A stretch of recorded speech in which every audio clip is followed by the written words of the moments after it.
예수께서 또 말씀하여 이르시되 나는 세상의 빛이니 나를 따르는 자는 어둠에 다니지 아니하고 생명의 빛을 얻으리라.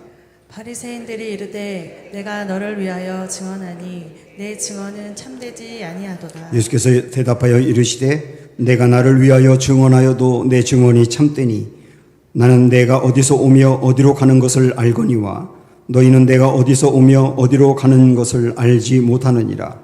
너희는 육체를 따라 판단하나 나는 아무도 판단하지 아니하노라. 만일 내가 판단하여도 내 판단이 참되니 이는 내가 혼자 있는 것이 아니요 나를 보내신 이가 나와 함께 계심이라. 너희 율법에도 두 사람의 증언이 참되다 기록되었으니 내가 나를 위하여 증언하는 자가 되고 나를 보내신 아버지도 나를 위하여 증언하시느니라. 이에 그들이 묻되 내 아버지가 어디에 있느냐. 예수께서 대답하시되 너희는 나를 알지 못하고 내 아버지도 알지 못하는도다. 나를 알았더라면 내 아버지도 알았으리라. 이 말씀은 성전에서 가르치실 때에 헌금함 앞에서 하셨으나 잡는 사람이 없으니 이는 그의 때가 아직 이르지 아니하였음이로라. 다시 이르시되 내가 가르니 너희가 나를 찾다가 너희 죄 가운데서 죽겠고 내가 가는 곳에는 너희가 오지 못하리라. 유대인들이 이르되 그가 말하기를 내가 가는 곳에는 너희가 오지 못하리라 하니 그가 자결하려는가? 예수께서 이르시되 너희는 아래에서 났고 나는 위에서 났으며 너희는 이 세상에 속하였고 나는 이 세상에 속하지 아니하였느니라. 그러므로 내가 너희에게 말하기를 너희가 너희 죄 가운데서 죽으리라 하였노라. 너희가 만일 내가 그인 줄 믿지 아니하면 너희 죄 가운데서 죽으리라. 그들이 말하되 내가 누구냐. 예수께서 이르시되 나는 처음부터 너희에게 말하여 온 자니라. 내가 너희에게 대하여 말하고 판단할 것이 많으나 나를 보내신 이가 참되심에 내가 그에게 들은 그것을 세상에 말하노라 하시되 그들은 아버지를 가리켜 말씀하신 줄을 깨닫지 못하더라. 이에 예수께서 이르시되 너희가 인자를 든 후에 내가 그인 줄을 알고 또 내가 스스로 아무것도 하지 아니하고 오직 아버지께서 가르치신 대로 이런 것을 말하는 줄도 알리라.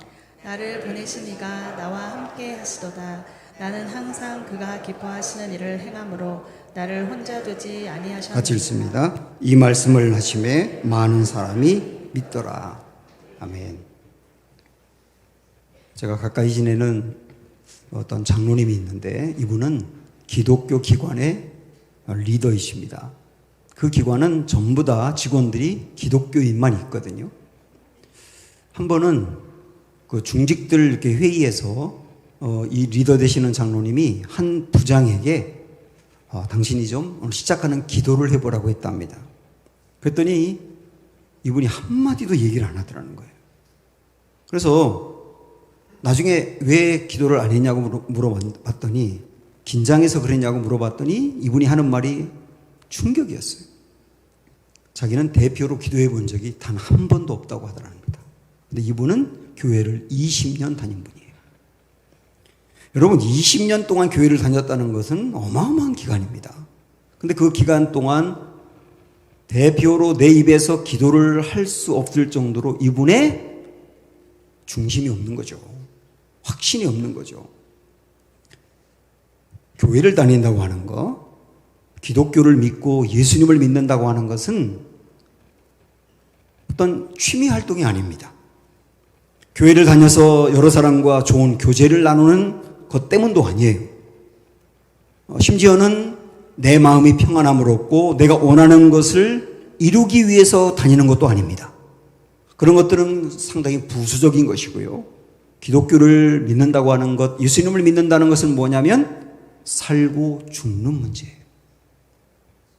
살고 죽는 문제이기 때문에 살고 죽는 문제가 아니라고 한다면 예수님을 믿으면 좋고 안 믿어도 어쩔 수 없는 것이지만 살고 죽는 문제라고 한다면 반드시 믿어야 될 부분이고 안 믿으면 큰일 나는 것이죠. 이게 기독교거든요. 왜 기독교를 살고 죽는 것이라고 말할 수 있느냐? 제가 금요일 날 저녁에도 이 본문으로 잠깐 나눈 적이 있는데 우리 한번 그 말씀 다시 한번 볼까요? 빌립보서 말씀입니다.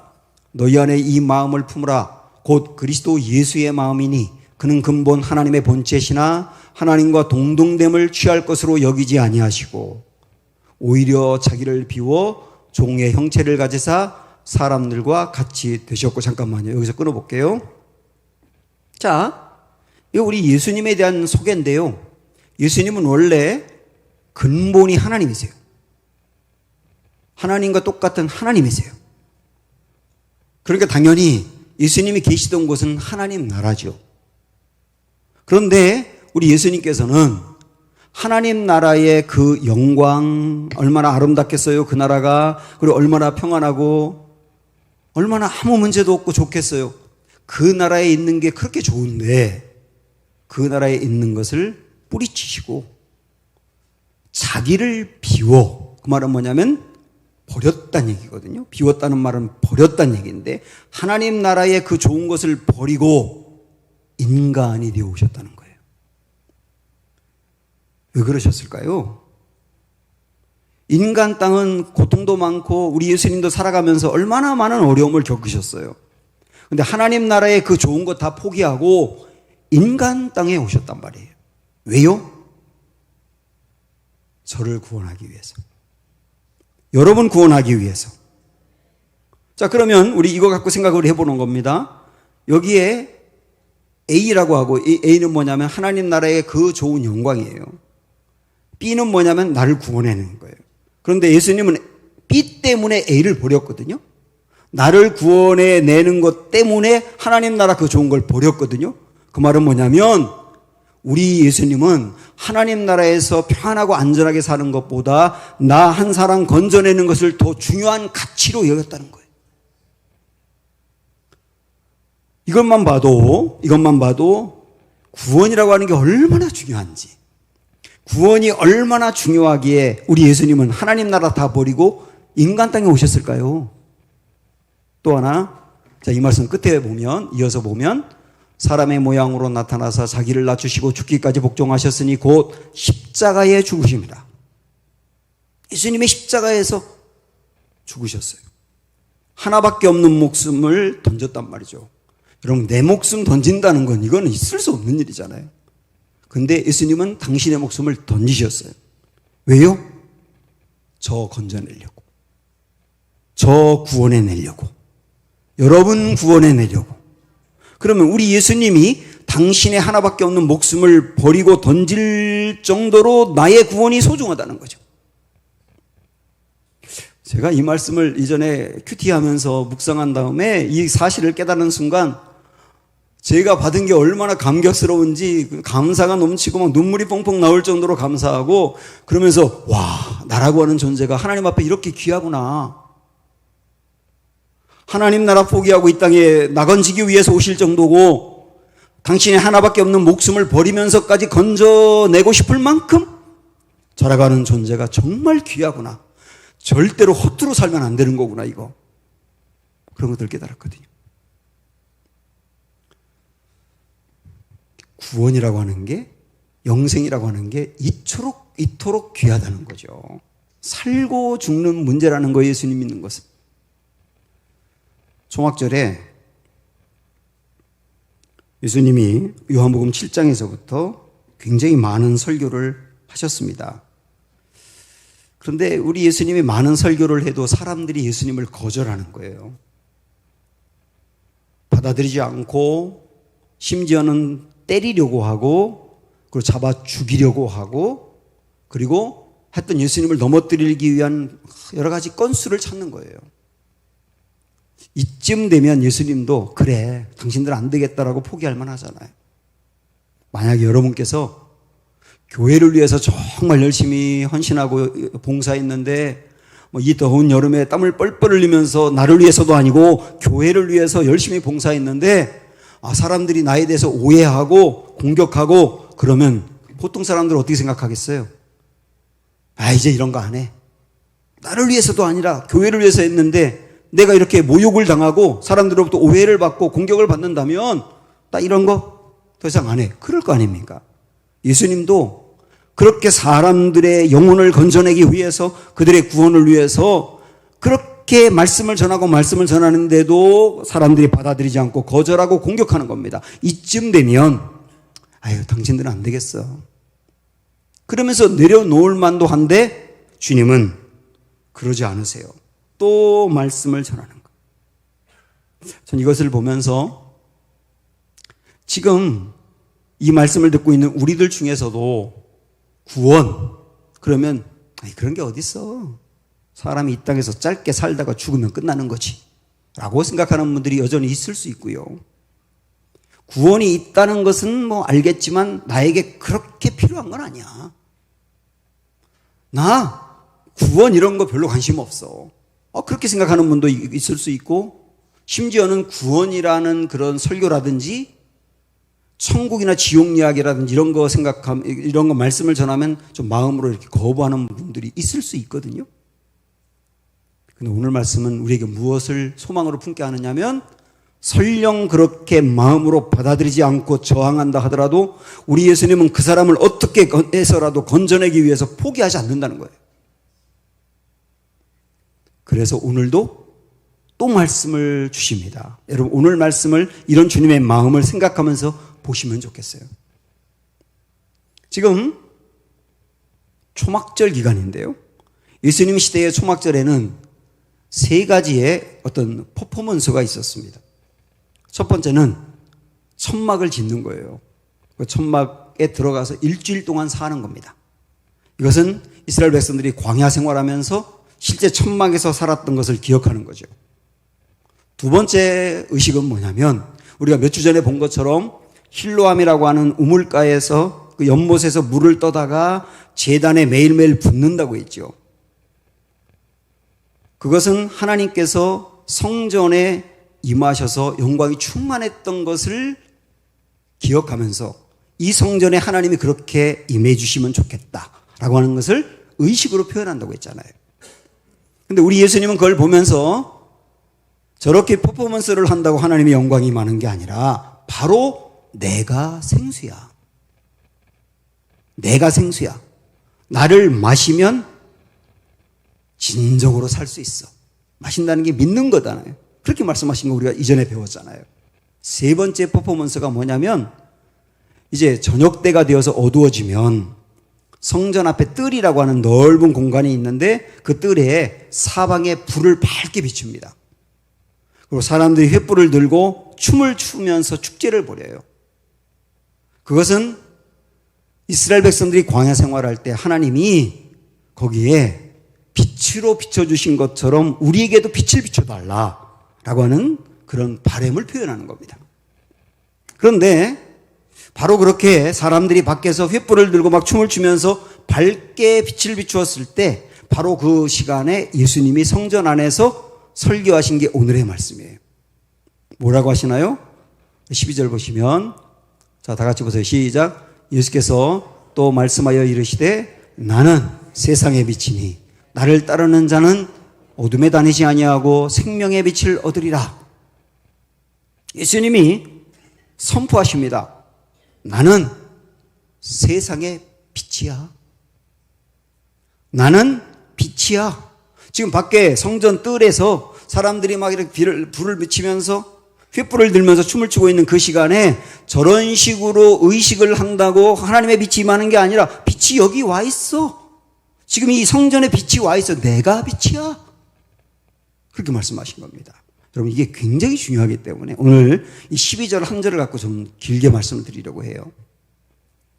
자, 예수님이 빛이다 라고 하는 것을 더 잘 이해하려면 구약에 있는 몇 개의 말씀을 보아야 합니다. 우선 이스라엘 백성들이 광야 생활을 할 때 그때 구름 기둥과 불 기둥이 이스라엘 백성들을 인도한 거 여러분 아시죠? 그 말씀 한번 보세요. 여호와께서 그들 앞에서 가시며 낮에는 구름 기둥으로 그들의 길을 인도하시고 밤에는 불 기둥을 그들에게 비추사 낮이나 밤이나 진행하게 하시니. 이스라엘 백성들이 광야 생활을 할 때 하나님이 구름 기둥으로 또는 불 기둥으로 이스라엘 백성들과 함께 있다는 거거든요. 그러니까 이렇게 이해하시면 됩니다. 하나님이, 보이지 않는 하나님이 때로는 구름 기둥으로, 때로는 불 기둥으로 이스라엘 백성들과 함께 했다는 거예요. 구름 기둥은 뭐냐? 여러분, 사막을 걷는 겁니다. 지금도 인도 같은 나라가, 미국도 그런 지역이 있는데 40도까지 간다, 여름에. 40도. 그래서 인도에도 사람들이 많이 죽었어요. 근데 사막은 50도가 넘어요. 50도가 넘는 곳에 피할 수 있는 그늘도 없고 거기서 이스라엘 백성들이 40년을 생활했거든요. 살 수 있을까요? 살았잖아요. 어떻게 해요? 하나님이 구름 기둥이 되신 거예요. 구름 기둥이 됐다는 말은 이스라엘 백성들이 진행하는 그곳에 그늘이 생겼다는 겁니다. 그늘이 생겨서 선선한 바람이 부니까 이스라엘 백성들이 광야에서도 살 수 있었다는 거예요. 그런데 밤이 되면 굉장히 차갑거든요, 공기가. 그때는 구름 기둥으로 오셨던 하나님이 이번에는 불 기둥으로 오시는 거예요. 구름 기둥과 불 기둥이 두 개가 따로 있다기보다는 하나님이 어떤 때는 구름 기둥으로, 어떤 때는 불 기둥으로 도와주시는 거죠.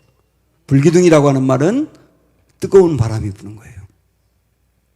그래서 밤에도 괜찮은 거예요. 훈풍이 불었단 말이죠. 그리고 캄캄한 어둠에 하나님이 어딘가로부터 빛을 비춰가지고 이스라엘 백성들이 밤에도 전진할 수 있었다. 이렇게 나오잖아요. 바로 이것, 하나님이 구름 기둥으로 어떤 땐 불 기둥으로 빛을 비춘 것을 생각하며 초막절 절기에 사람들이 횃불을 들고 흔들었던 거예요. 그런 빛이 임하면 좋겠다는 거죠. 근데 예수님 뭐라고 말씀하셨어요? 그 빛이 바로 나다. 자, 또 하나, 홍해를 건널 때 얘기를 한번 생각을 해볼까요? 이스라엘 백성들이 홍해를 건널 때 하나님이 바다를 갈라서 길을 만들어 주셨습니다. 그 길을 건널 때 맨 앞에 구름 기둥이 또 인도한 겁니다. 그래서 이스라엘 백성들은 구름 기둥을 쳐다보면서 이렇게 건너가고 있었어요. 그런데 200만 명이 거기를 건너야 되다 보니 저녁 때가 된 겁니다. 캄캄해진 거예요. 그때 어떻게 하셨을까요? 이 말씀 한번 보시죠. 이스라엘 진 앞에 가던 하나님의 사자가 그들의 뒤로 옮겨가매, 앞에서 인도하던 하나님의 사자가 뒤로 옮겨갔다. 구약 성경에서는 하나님의 사자는 곧 하나님이거든요.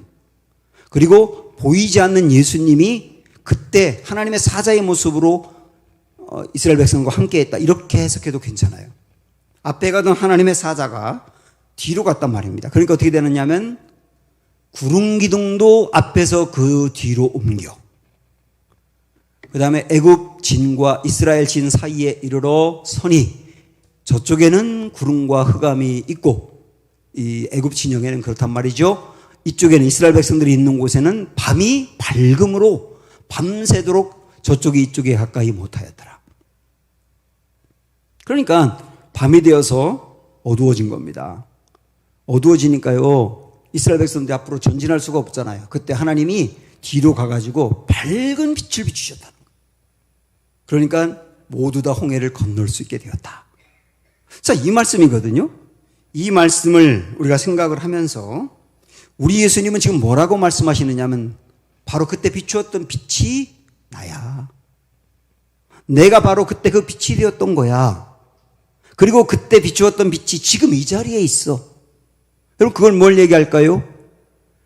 광야 생활은 정말 힘들고 어려운데 광야 생활 중에도 주님이 빛을 비춰주시면 광야 생활도 살 수 있다. 광야도 건너갈 수 있다. 지금 우리 인생에도 광야같이 어려운 분들이 있습니다. 매일매일 사는 게 광야를 걷는 것 같아요. 끝이 없습니다. 그리고 너무나 막막합니다. 그리고 극복할 힘이 없어요. 그때도 우리 예수님이 여러분 인생에 진짜 빛을 비추면 그 광야 생활도 건너갈 수 있다. 이렇게 말씀하시는 거예요. 또한 캄캄한 어둠 같은 인생이 있습니다. 지금 내가 사는 것 자체가 흑암이에요. 흑암. 너무나 힘들어요. 캄캄해요. 답이 없어요. 그런 사람도 예수님이 빛을 비추기만 하면 그들의 앞에 뭐가 보인다는 겁니까? 길이 보인다는 거예요. 갈 길이 보인다는 거예요. 그 예수님이 지금 저와 여러분의 빛 빛이 되신다고 말씀하십니다. 그래서 지금도 광야 같은 인생길, 흑암 같은 인생길을 우리는 걸어갈 수 있다. 정말 예수님이 내 인생에 빛이 되기만 한다면 그런 말씀을 해주시는 거잖아요. 하나만 더 말씀드릴게요. 하나님이 천지를 창조할 때 온 세상이 만들어지기 전에 세상의 상태를 이 세 가지로 표현합니다. 첫째, 흑암이었다. 아무것도 보이지 않는 상태였다. 둘째, 혼돈했다. 혼돈했다는 말은 질서가 없었다는 거예요. 너무나 혼란스러웠다, 세상이. 그 다음에 세 번째는 공허했다. 아무것도 없었다는 겁니다. 그런데 그랬던 세상에 우리 하나님께서 빛이 있으라 하시고 빛이 첫 번째 날에 제일 먼저 만들어지고 나니까 어땠다는 거예요? 흑암 같았던 온 세상에 빛이 비추었다. 그리고 혼돈스러워서 질서가 없던 세상에 질서가 잡혔다. 그리고 공허했던 그 세상이 모든 것 채워진 것처럼 충만했다. 이런 말씀하시는 거거든요. 자, 이것을 통하여 지금도 예수님은 우리의 빛이 되기 때문에 천지를 창조할 때 비쳤던 그 빛이 예수님이기 때문에 그 빛이 지금 우리 인생에 비춰지기만 한다면 어떻게 된다는 말입니까? 우리 인생 중에 아까도 말씀드린 것처럼 흑암 같았던 인생에 빛이 비치게 된다. 그리고 혼돈해서 삶이 질서가 없어요. 아이들 중에서도 그런 아이들이 있어요. 질서가 없는 아이들이 있어요. 질서가 없다는 말은 상당히 방황한다는 뜻입니다. 그랬던 삶에도 질서가 잡히는 은혜가 있고, 공허했습니다. 공허했다는 말은 뭐냐면 아무것도 없어서 공허한 게 아니라 많은 것 가지고 있는데, 사람들이 볼 때는 부러울 정도로 많은 것 가지고 있는데 마음은 텅 비어 있어요. 항상 허기를 느낍니다. 만족이 없어요. 삶의 의미가 없어요. 그랬던 인생에 빛이신 예수님이 비치기만 한다면 그 인생이 충만하게 채워진 것처럼 만족한단 말이에요. 의미를 발견한단 말이에요. 사는 게 소중하다고 여긴단 말이죠. 사랑하는 여러분, 우리 주님은 빛이십니다. 여러분의 인생이 지금 흑암 가운데 있습니까?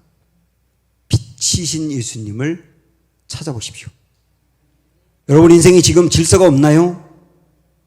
빛이신 예수님을 소망하세요. 여러분 인생이 지금 공허한가요? 빛으로 찾아오시는 주님 마음을 열어 받아들여 보세요.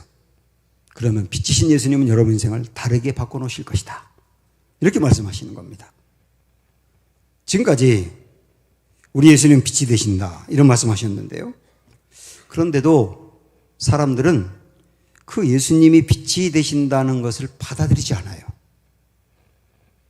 계속 여러 가지 이유를 대면서 저항합니다. 그래서 우리 예수님이 빛이신 이유를 몇 가지로 말씀을 드렸는데도 또 받아들이지 않아요. 그 과정들은 오늘 말씀에서 생략을 할게요. 하여튼 핵심은 뭐냐면 사람들이 예수님이 빛이신 것을 받아들이지 않는다. 끝내. 그러자 우리 예수님이 아주 중요한 말씀을 하십니다. 좀 과격한 말씀을 하세요. 뭐라고 하시는지 보세요. 21절 말씀 다 같이 시작. 다시 이르시되 내가 가리니 너희가 나를 찾다가 너희 죄 가운데서 죽겠고 내가 가는 곳에는 너희가 오지 못하리라. 우리 예수님 말씀은 뭐냐면 사람들이 마지막 살다가 다 죽는데 언젠간 죽는데 죽을 때 어떤 사람은 죄 가운데서 죽는답니다. 그 말이 뭘까요? 죄 해결하지 못하고 죽는다는 거예요. 죄 해결하지 못한 상태로 죽는다는 거예요. 어떤 사람은 죽기는 죽는데 죄를 해결하고 죽는 사람이 있다는 겁니다.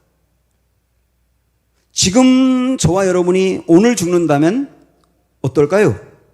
죄 해결하고 죽는 걸까요? 아직 죄 해결하지 못한 상태로 죽는 걸까요? 굉장히 중요한 문제예요. 죄를 해결하지 못한 상태로 죽으면 어떻게 되는가? 이 말씀 그때 이랬지 않습니까? 그런 사람은 내가 가는 곳에 오지 못한다. 예수님이 가는 곳이 어딘지 아시겠죠? 하나님의 나라죠. 죄 해결하지 못한 채로 죽는 사람, 예수님이 가시는 곳에 오지 못한다. 그 말은 뭐냐면 영혼을 예수님이 없는 상태에서 산다는 거예요. 그런데 반대로 죄의 문제를 해결하고 죽는 사람은 예수님이 가는 곳에 그도 간다. 예수님이 이 말씀을 하시는 겁니다. 듣는 사람이 기분 나쁠 수 있죠. 지금 여러분도 기분 나쁠 수 있죠. 그런데 우리 예수님이 왜 이 말씀 하시느냐면 정말로 죽을 때 두 유형으로 딱 나눠지기 때문에 어떻게 해서든지 예수님이 가시는 곳에 그들도 가게 하고 싶은 거예요. 예수님이 가시는 곳에 그들이 안 가면 큰일 나니까. 이거 완전 절망이니까. 그리고 예수님이 가시는 곳은 최고의 선물이니까 어떻게 해서든 그 선물을 받게 하고 싶은 거예요. 우리 얼마 전에 보았던 니고데모가 예수님 만났던 거 기억하시죠? 니고데모가 어떤 사람입니까? 그때 당시에 최고위층입니다. 그 사람이 몰래 예수님께 찾아와서 상담 좀 해주세요. 그러면서 자기 신학의 문제를 상담하는 겁니다. 신앙의 문제. 제가 생각을 해봤어요. 만약에 저에게 어느 날 갑자기 상당한 고위층에 있는, 이름만 들어도 다 알만한 굉장한 고위층에 있는 사람이 저를 찾아와서 목사님, 제가 보통 문제가 아닌데 제 마음에 이 고민이 있는데 신앙의 문제인데 목사님 좀 저하고 얘기 좀 해주세요. 그러면 그 사람과 얘기하면서 가능한 그 사람 칭찬할 것 같아요. 그러면서 당신 지금 신앙생활 잘하고 있는 겁니다.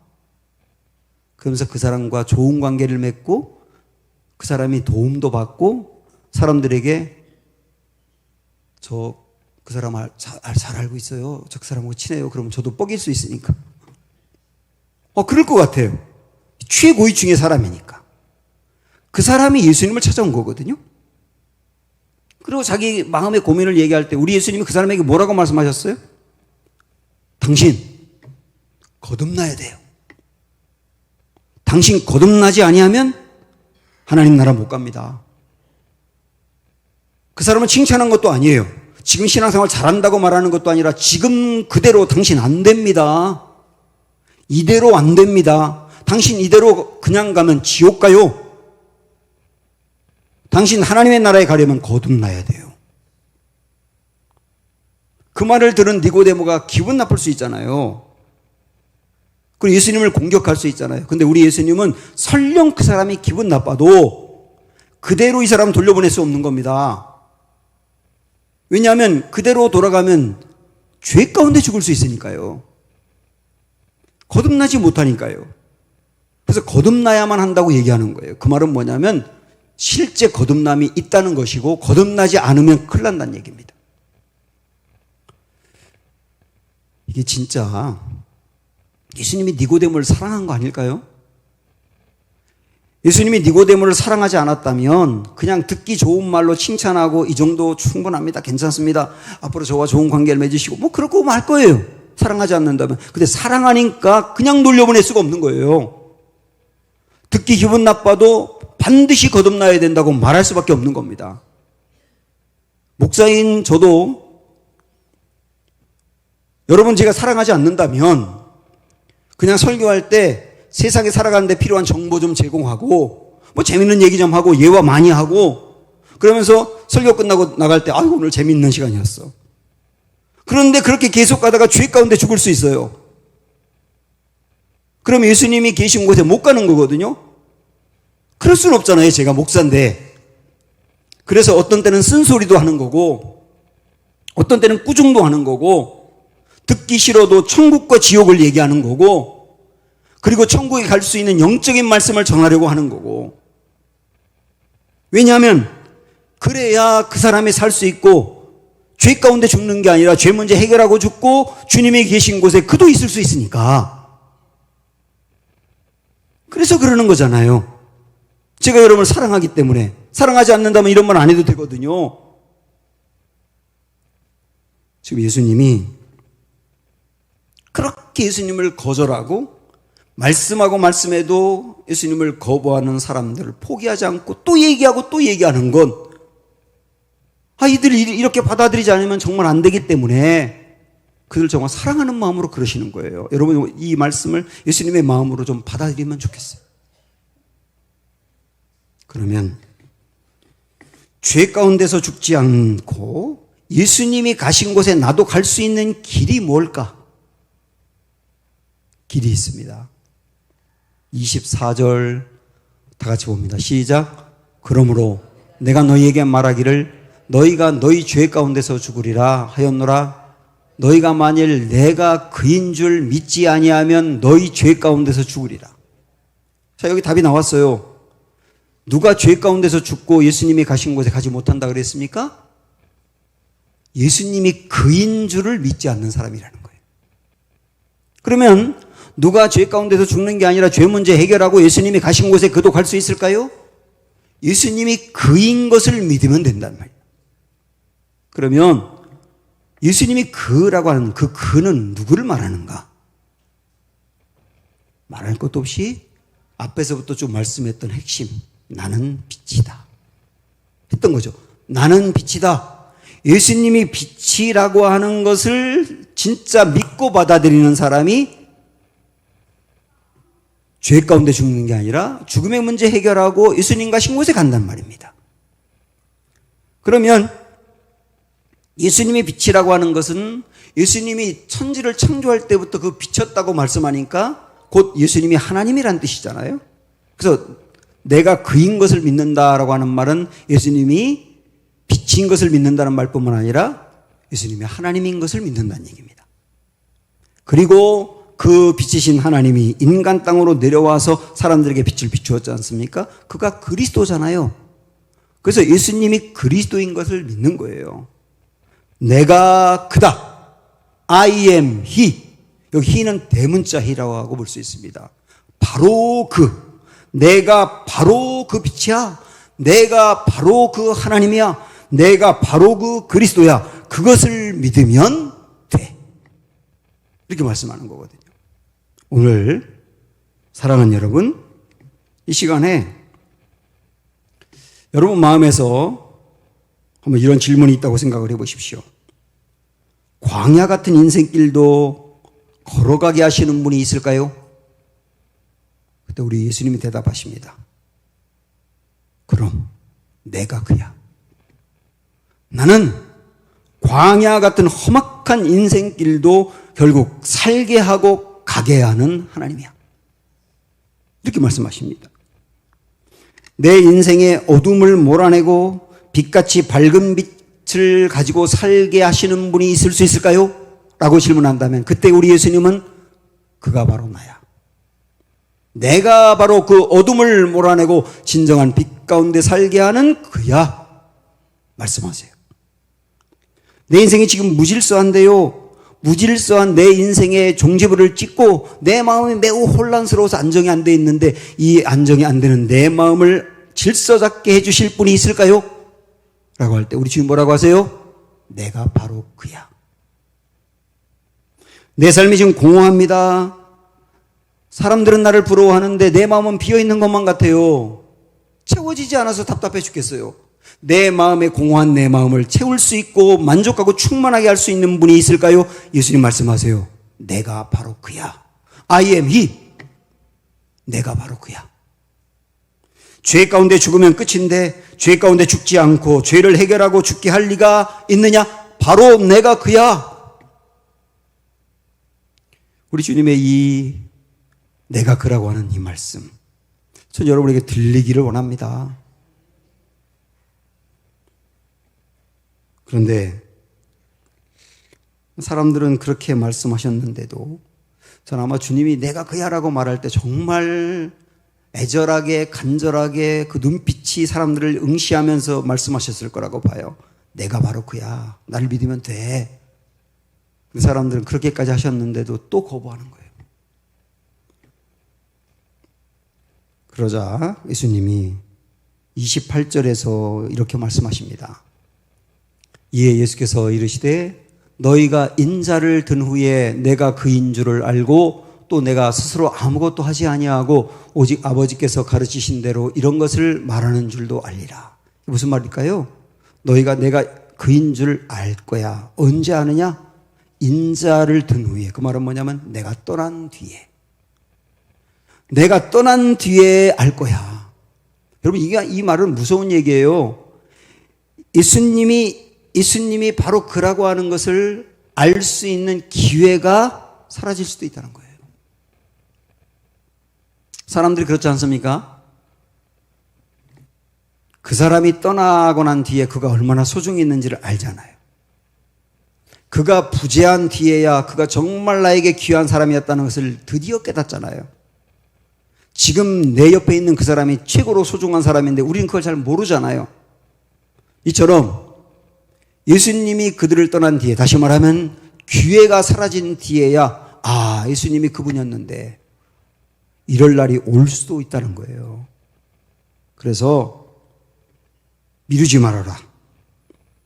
나중으로 미루지 말아라. 오늘 기회 있을 때 예수님을 그로 받아들여라. 이렇게 말씀하시는 거예요. 잠언서에 있는 말씀 마지막으로 보고 싶은데요. 너는 내일 일을 자랑하지 말라. 하루 동안에 무슨 일이 일어날는지 내가 알 수 없습니다. 하루 동안에 무슨 일이 일어날는지 아무도 알 수 없다.